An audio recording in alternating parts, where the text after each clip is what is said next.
വടകര ചൗറാട് പഞ്ചായത്തിൽ ആയിരക്കണക്കിന് വർഷം പഴക്കമുള്ള അയ്യപ്പ ക്ഷേത്രത്തിന്റെ ഭൂമി കയ്യേറി കാവ് വെട്ടിത്തെളിച്ച് റോഡ് നിർമ്മിക്കാൻ ശ്രമം. സ്വകാര്യ വ്യക്തിയിൽ നിന്ന് പണം വാങ്ങി നിരീശ്വരവാദികളായ കമ്മിറ്റി അംഗങ്ങളുടെ ഒത്താശയോടെയാണ് കയ്യേറ്റമെന്ന് ഹിന്ദു ഐക്യവേദി ആരോപിച്ചു. ക്ഷേത്രവിരുദ്ധന്മാരായിട്ടുള്ള ആളുകളാണ് ഇപ്പോൾ അത് കൈവശം വെച്ചിരിക്കുന്നത്. ഈ ക്ഷേത്രത്തിൻ്റെ പിന്നിലുള്ള ഒരു സ്വകാര്യ വ്യക്തിക്ക് റോഡ് സൗകര്യം ഉണ്ടാക്കാൻ വേണ്ടിയിട്ട് ഈ ക്ഷേത്രത്തിൻ്റെ ഈ കാവുണ്ട്, അയ്യപ്പൻ കാവ് എന്നത്, ആ കാവ് മുഴുവൻ വെട്ടി നശിപ്പിച്ചുകൊണ്ട് ഒരു റോഡുണ്ടാക്കാനുള്ള ശ്രമം.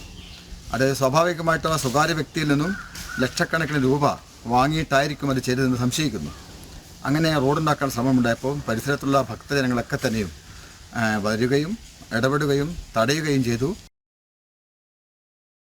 വിവരങ്ങളുമായി അനഘ ഹർഷൻ ചേരുന്നു. അനഘ, എന്തായാലും 1000 വർഷം പഴക്കമുള്ള അയ്യപ്പ ക്ഷേത്രത്തിന്റെ ക്ഷേത്രഭൂമിയാണ് ഇത്തരത്തിൽ കയ്യേറി സ്വകാര്യ വ്യക്തിക്ക് വേണ്ടി റോഡ് നിർമ്മിക്കാനുള്ള നീക്കം നടത്തുന്നത്. ഈ കമ്മിറ്റി അംഗങ്ങൾ തന്നെ ഇതിനായി ഒത്താശ ചെയ്യുന്നു എന്നാണ് നിലവിലെ ആക്ഷേപം. കൂടുതൽ വിവരങ്ങൾ എങ്ങനെയാണ്?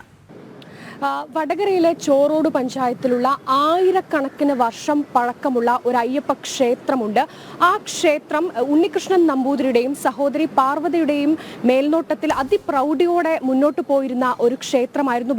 ഭക്തജനങ്ങൾ ദിനംപ്രതി വന്നു പോകുന്ന ഒരു ക്ഷേത്രമാണ്. എന്നാൽ പിന്നീട് ഈ ഉണ്ണികൃഷ്ണൻ നമ്പൂതിരിയും പാർവതി അന്തർജനവും ഒക്കെ തന്നെ ആ പ്രദേശത്ത് നിന്ന് സ്ഥലം മാറി മറ്റൊരിടത്തേക്ക് പോയി. അതോടെ ക്ഷേത്രത്തിന്റെ പ്രവർത്തനങ്ങൾ താറുമാറായി. അങ്ങനെയാണ് ഈ പ്രദേശത്തെ നാട്ടുകാരൊക്കെ കൂടി ചേർന്ന് ഒരു കമ്മിറ്റി രൂപീകരിക്കുന്നത്.